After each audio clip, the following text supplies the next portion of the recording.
Hello and welcome to A Cup of Conversation on BRT TV.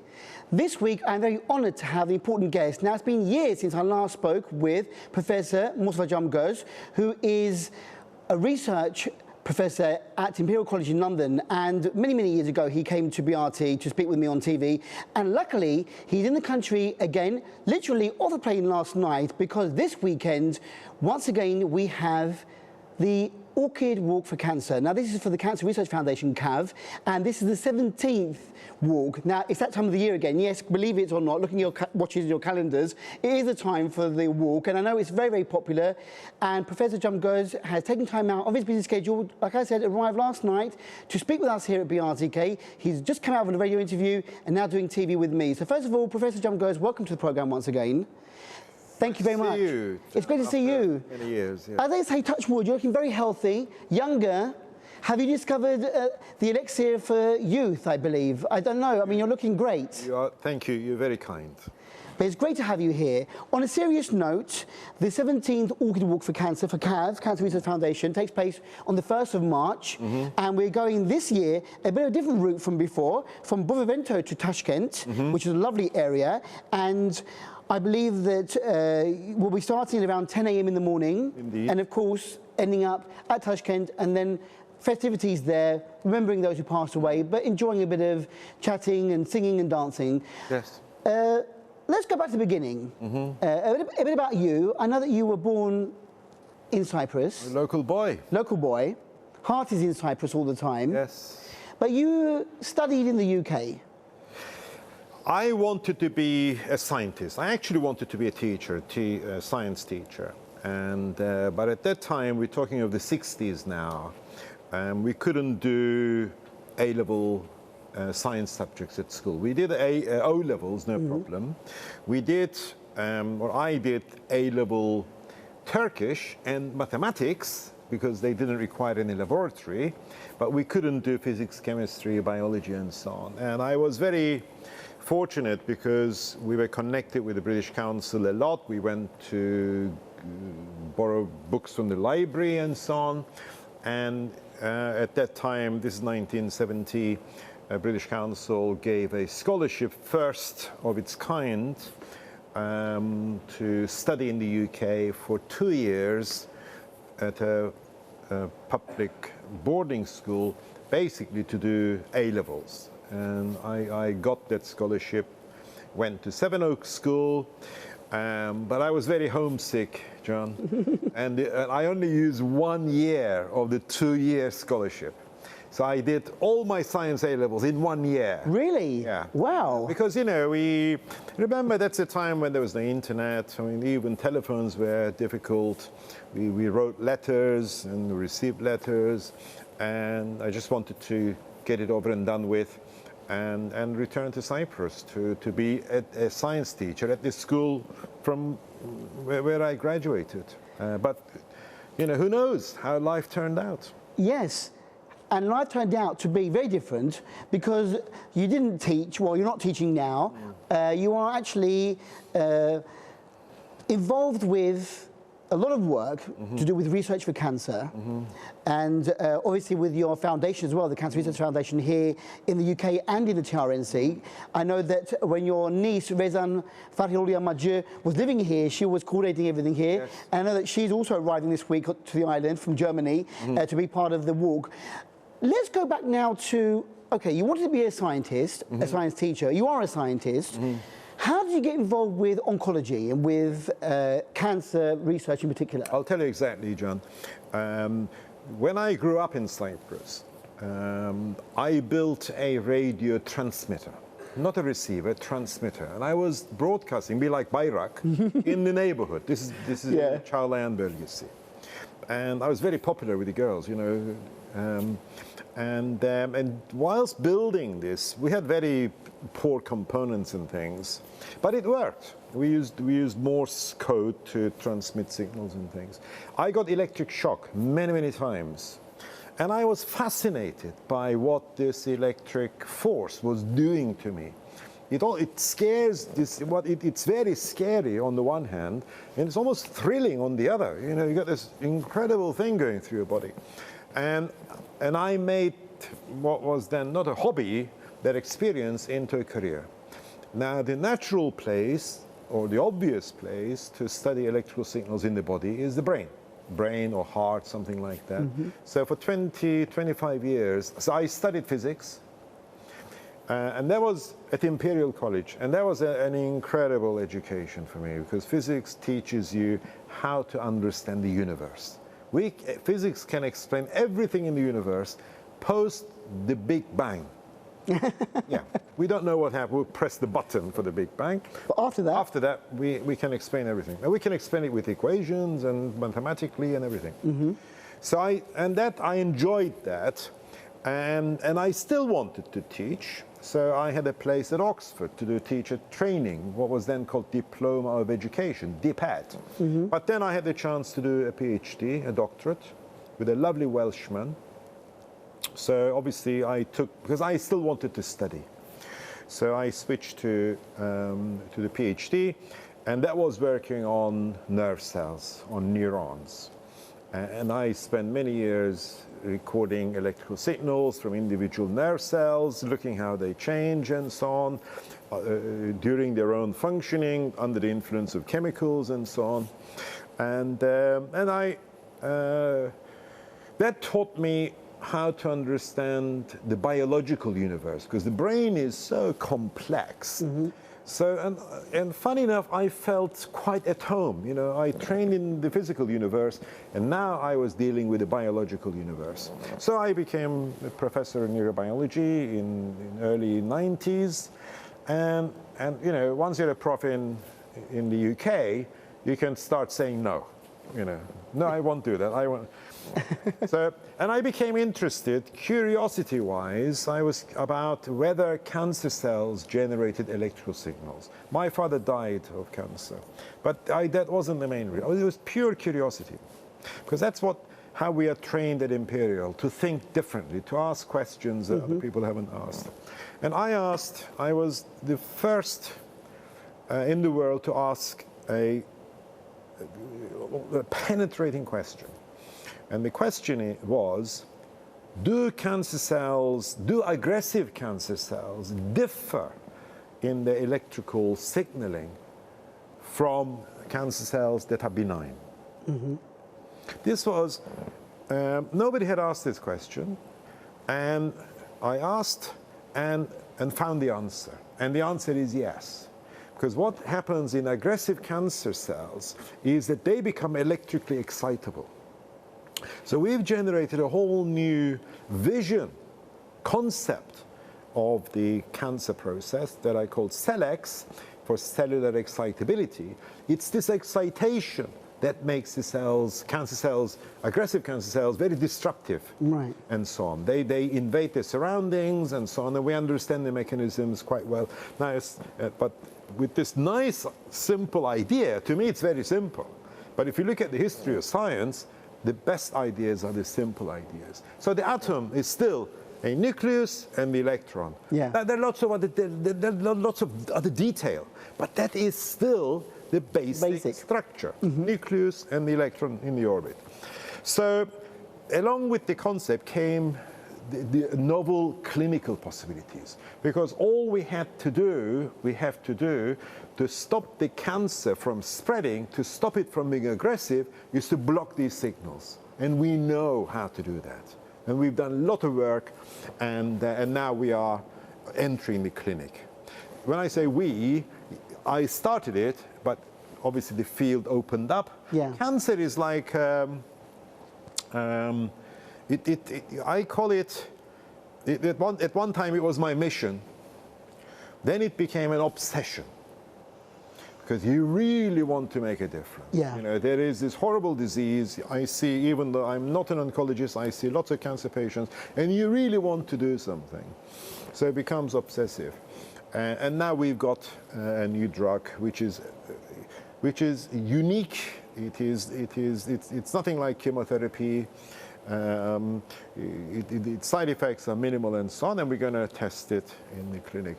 Now, I should add, because I spoke about the physical universe and then the biological universe, cancer is a pathological universe. It's very complex, very changeable, very dynamic. It almost changes as you're looking at it. It changes when you're treating it. It changes when it goes from A to B. It changes when you go to sleep. So in a way, my training and my discoveries have been unique because of that. Because I came into oncology from neurobiology, neuroscience. A very different perspective on that. When I do my interviews on the television here, a lot of the public out there in the TRNC are working night and day, week after week, month after month, year after year, for various cancer charities. The cancer charities in the main here are supporting those with cancer, helping them to find the right treatment, giving them the right direction in what to do, how to survive, how to get treatment here. And that's all very, very commendable. And there's a lot going on here, Professor. I'm sure you follow what's going on as well. If you read all the press and you watch what's going on here. However, your work is on the flip side. What I think about it, when I think of what you're doing, it's how can we not beat cancer, because maybe we'll have to live with cancer for the rest of our lives, but how to find better cures or maybe even preventative measures. How would you describe your work? I mean, in the 17 years that you've been doing the Orchid Walk and the money that you've raised via this walk, you've given us an outline of how you've approached to this, but have you come to an idea with, okay, this is what I want to do. I want to concentrate on educating people on not getting cancer. Don't do this, don't do this. Or are you focusing on that magical cure for cancer? Or will we have to live with cancer for the rest of our lives? Okay. Lots of questions there. Lots of questions, lots of ideas, lots of comments there. First of all, let me pick up the last thing you said first, John, and that is that we are not looking for a magical cure for cancer. We are looking to living with cancer. That is the best we can hope for now. Living with cancer. Just accept that it's part of life and live with it, just like we can live with other illnesses chronically. And the obvious example is diabetes. We can live with it. Another example is AIDS. It is now possible to control the HIV virus, so it doesn't develop into AIDS disease as a disease condition, and that means that condition, HIV, AIDS, becomes chronic. That is how we see cancer. We want to be able to live with it, whilst in a way we look for that magical cure. So that is your last comment.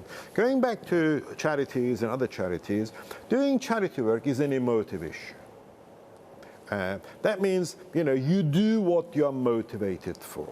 So you're right, there are charities that deal with patients and various other things and so on.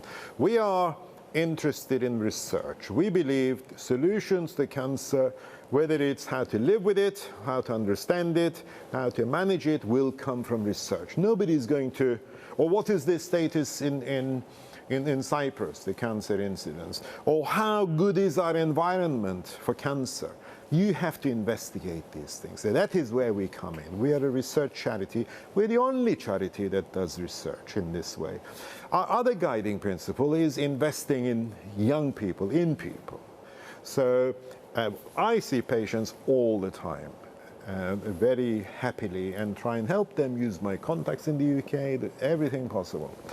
But our, if you like, our expenditure, where we spend our resources, is in training young people to become researchers in the cancer area, primarily at PhD level, doing doctorates. At the end of the 3-4 years, we can end up with a thesis saying this is where the work is, not just distributed here and there, and so on. So that is how we are different.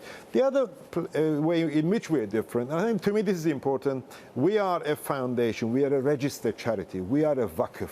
I insisted on that. It's very important when you do charity work to be accountable, to be under control and so on. Because people give you, make a donation because, and they need to feel confident that you know, the money will go to the right donation place, is yeah. going to the right place, and so on. And that is from day one. That's what I insisted on, and registered it as a Vakıf. Incidentally, the idea of forming a Vakıf, I didn't sort of wake up one morning and say, you know, I'll form a Vakıf. It actually happened. It started in the UK. Yes. When the national press, the Sunday Times, picked up our research when we were beginning to work on human cells and so on. And there was a half-page spread in the Sunday Times. Monday, next day, a lot of people telephoned us, contacted me to offer money towards the research. And I didn't take it. I didn't want to take it. I didn't know what to do. And Imperial College helped me set up a research fund, initially within the college framework, and then eventually I had it registered as an independent charity. I love that. What I discovered in the charity world with the kind of people you deal with, you know, those who are a sense of responsibility, social awareness and everything. And I wanted to do the same for Cyprus at a time when there was a lot of discussion and negative speculation about, TRNC is third in the world in cancer incidence. I heard these things direct. Yeah. And it was pure imagination. I don't want to say a lie. You know. Scaremongering, maybe. Yeah, but no one had investigated it. They're just throwing things around. There is that idea that there is a high number of cancer patients in the TRNC, and if you ask the various charities, there could be a new case every day, which is normal or not normal, I'm not sure. I heard you speaking on the radio with my colleague Denise Phillips, and there's a lot to get through. I mean, there's a lot of things that we could talk about in our daily lifestyles, the environment, and we don't have enough time for that on the programme now to go into everything. But there were quite a few things that caught my imagination when you were speaking. One is the fact that you have cut out dairy or drinking milk from your diet. Secondly, I offered you a drink, you said let's have coffee, and actually let's bring coffee into the conversation. Tell us about Turkish coffee or drinking coffee. How are our daily lives affecting the way that we are abusing our bodies, maybe? Well, John, first of all, you know, let's say, generally speaking, we are what we eat. Yes. Okay, and we are what we drink. Full stop. And food is actually the forgotten medicine. Now, coffee. I love coffee. I can't wait for Saturdays so I can have morning coffee. Yeah. Now, I have followed I follow the literature, the scientific research literature on coffee, and coffee is good against cancer. It's also good against your liver. Remember, the liver is one of the most important organs in the body. It's where, it's like the sewers of the body. Everything is dumped there, it's cleaned up, and then rejected or kept. Yeah. And coffee protects liver in that regard because of the antioxidants and its chemical makeup and so on. So not for that reason, but I'm sure we will talk about the Orchid Walk a bit more later. At the end of the walk, we actually treat people to a cup of Turkish coffee. And I must say, I'm very proud of this. It's not just coffee dumped on people. People get, you know, the plain coffee or the medium or the sweet. Really, to me, this shows the quality of Cav. You know, doing things precision, giving value to people. Yeah. And so on. And every year on our walk, we present our progress report for what we've done the year before. And this year in our progress report, I included an article on coffee and why it is good for you. And it came out, because I love it, I follow it. It came out because we're just finishing a major review on integrated management of pancreatic cancer, just about the most difficult cancer to treat. So I have believed for a long while, and we'll go back to milk and so on in a moment if you like, that the best way of managing cancer, note I'm not saying cure, the best way of managing cancer, living with it, is by combining, this is for a cancer patient, combining Western medication, clinical medicine, with supplementary agents or complementary medicine. because what one can do, the other cannot do. Yeah. So A full round. the clinical medicine doesn't have the nutritional aspects and the lifestyle factors and all that, but complementary medicine doesn't have the chemotherapy. You need both. Yeah. And it's a very it's very difficult to actually know how to combine the two. So we sat down and we went through not all the agents that we knew, and starting from with the literature, and coffee was in there. So we evaluated the evidence for coffee, and it came, well, thumbs up. Coffee is good for you. Now, because this is an article on pancreatic cancer, pancreatic cancer spreads invariably to the liver. In fact, one of the reasons why the most common way it's diagnosed is through jaundice. So you don't know, it's a very silent killer, silent cancer, pancreas. But once it hits the liver and you go yellow, then what's happening here? Then you understand. So it's very protective against the liver. But like everything else, in moderation. I drink good 3 cups of Turkish coffee every day, and I drink plain, and I think that's perfectly good. Isn't that true in all aspects of our life, that everything in moderation, don't overdo it in anything? Yeah. If you're going to eat meat, don't overdo the meat. If you're going to have a drink, don't overdo the drink.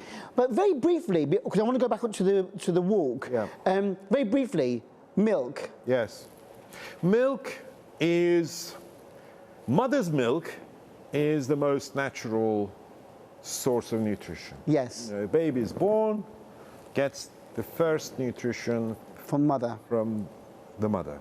And that goes on for some months, after which the mother stops producing milk because nature says you've done your job, and the baby goes on to other things. So we're not talking of mother's milk. We're talking of milk produced by modern farming, and the pressure of pricing of the price of milk. In the UK now, fresh milk is cheaper than bottled water because cows are pumped to produce milk every day, 365 days of the year. Which is not natural. They are kept pregnant. They are not. That's not natural. Yeah. And the only way they can produce or be kept pregnant, so they can produce milk, is by being pumped by pregnancy hormones like estrogen and so on. And these chemicals just do not break down easily. So pasteurization has nothing to do with what we're talking about. Pasteurization just kills the bacteria and so on. And the other one is the growth factors, because when the udders of the cows grow to hold this milk, so this is the udder is the milk containing tissue of the animal. There's so much blood supply.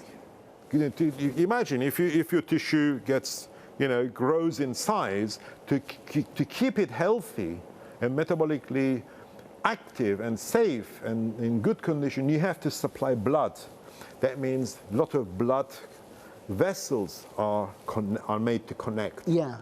And those connections are driven by growth factors, which are like hormones. Now, it is exactly the same phenomenon that happens in cancer. For cancer to spread, which is the main cause of death in cancer, it has to draw in blood vasculature, process called angiogenesis. And then through those connections, the cells escape and get into your circulation. So basically, what is promoting cancer is already in the milk. Yeah. Because it's doing to the other. So, the best science is simple science. These are very simple concepts, not difficult to understand. And so, so baby should drink mother's milk and then move on. And no adult drinks. There's no adult. There's no reason in nature. There's no need for it. You be don't honest. show me one animal that drinks another animal's milk in the adult. Yeah. There isn't one. So what we do is unnatural. Now you probably have heard of people who are lactose intolerant. They can't digest milk. That's the natural state to be. Yeah, Our natural state is not to be able to digest milk because we're not supposed to drink milk. Yeah, after that weaning process. Over hundreds of years of drinking milk, we have mutated and that enzyme doesn't function anymore, so we can digest the milk. But some people have state intolerant, and they're the lucky ones in a way. Fascinating information there, Professor Djamgoz. Now, let's conclude the interview in the last 5 minutes or so with more information about the Orchid Walk. Now, you're here, you've arrived again. You're here every year in Cyprus for the Orchid Walk, which happens in March. And this Sunday, the 1st of March, is the 17th Orchid Walk. Because, of course, it's orchid season, so it's a good name to have, and I'm sure that you'll have lots of people walking around with you, giving information about the orchids. But we're walking from Bovavento to Tashkent.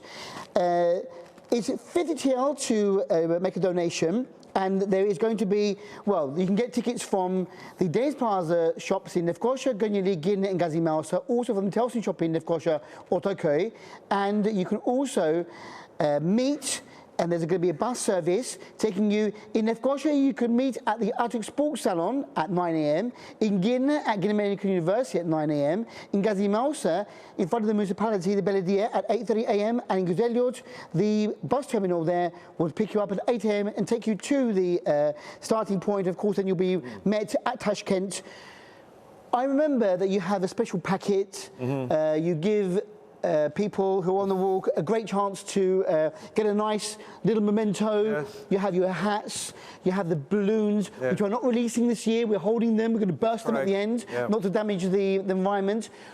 During the walk, what's the atmosphere like? Unbelievable. It's what drives us on. I mean, let's be honest. I need to do the Orchid Walk after 17 years. Are you still emotional?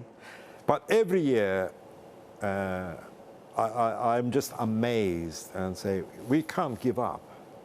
The atmosphere that is created, the message, and of course what we do with the money that we raise. I mean, that's it.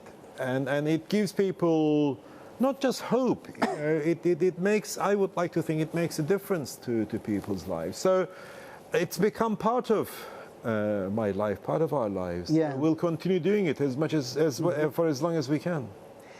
I think it's a part of our lives here as well, Professor Djamgoz, because I know as soon as I open up social media on the day of the walk, there are people out there up in the mountains taking selfies, taking pictures with you especially as well, and people at the end coming together. Yep. Reminiscing, celebrating. As you said, you'll be giving coffee at the end of the walk in Tashkent, a beautiful area. It is one of the events of the year for us here in the Channel Sea, as well as for you, I'm sure. And I know that you have guests from the UK coming over, especially to take part in this walk. And I just want to say that it's amazing. It's not easy to organise any charity event anytime, and to organise this walk for 17 years without faltering, without losing momentum is amazing. And I'm sure that you'll have you have hundreds of people turning up, don't you? Whether it's rain or shine, it doesn't matter the weather. You're going to be out there in force. Absolutely. Well, we have at the moment 1,500 tickets out in the market, and we'll see how many we get on the day. Hopefully over 1,000. I want to finish with a bit of science. Yes. Because you talked about the social cohesion, the well together, getting together, creating that atmosphere and so on. Last year, an experiment was done on animals. A lot of these experiments start on animals and then on to humans. And it published in one of the world's most famous science journals. And the experiment was this. They induced in mice 2 different types of tumor. One was a melanoma, which is a very aggressive cancer, and the other one was a lung cancer, which is also aggressive. And these tumors grow. Okay? Whilst the tumors were growing, they stimulated a part of the brain known as the ventral tegmental area. This is the part of the brain concerned with reward. And it releases dopamine. It's a reward, it's a feel-good chemical. When this area was stimulated, John, the tumor started getting smaller. So what this shows is that the state of our minds, if you like, call it positive thinking, and that atmosphere created at the end of the walk or during the walk, that sort of togetherness, maybe a little touchy-feely, that cohesion is actually by itself good against cancer. But obviously the message we give and we're trying to give, also important. A fantastic way to end the interview, Professor Djamgoz. Positivity in life, be positive, everything in moderation, live life to the full. We're living longer, so the chances of more diseases or illnesses affecting us is natural. You know, the longer you live, the more chance that something will go wrong with your body. But the idea there behind your last statement is be positive, and you're maybe 50% there of getting, surviving your cancer. So it's a very good message. Very, very quickly before we end, I would like to say, for those of you who cannot make it to the walk, we do have a chance for you to make a donation via telephone. Now, this is for the Cancer Research Foundation, CAV, we all know it. And if you send a message to 5228, you can donate 5 TL straight away. However, if you want to make a monthly donation, you can say abonné CAV, that's ABONE-KAV, and then you can write either 10, 25, 50, 75 or 100 TL and send that to 4271, and then you can make a monthly donation to CAV. And the research is very important. Don't think that your money is not going to be sent to the right places. Professor Djamgoz here has definitely convinced us all. We knew from the start that all the work that they're doing is important. Every kurush, every TL that you donate here at the TRNC goes to research, which is very, very important. It is a killer, but it doesn't mean it's a death sentence for everyone that gets it or anyone who gets it. And we know that, maybe the statistics show that we are having a high rate here. It's not right. Don't be scared.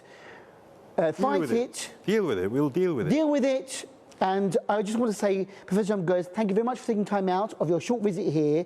You literally came off the plane last night. My love to your wife, Sabire Djamgoz, and hopefully I'll also be able to see your lovely niece, Rezan Farhul Yamaju, who does a lot of work for you as well, when she's here at the TRNC. But your work is very, very important, and please continue this work. And hopefully you'll come back for the 18th, 19th, 20th anniversary of the Orchid Walk. But I'm sure that our supporters here will be joining you on the walk this Sunday in Bulvento, taking you all the way to Tashkent. Have a fantastic time while you're here. Thank you very much, John. You're very kind. Thank you. Thank you very much. And with that, we've come to the end of this fascinating Professor Djamgoz interview. He is a wonderful man, approachable and very, very knowledgeable. So get the right information, and you know what? Start 2020 on the right footing by going on this Orchid Walk. Until next week, until we meet again here in the BRTK studios, take care and be well. Bye-bye.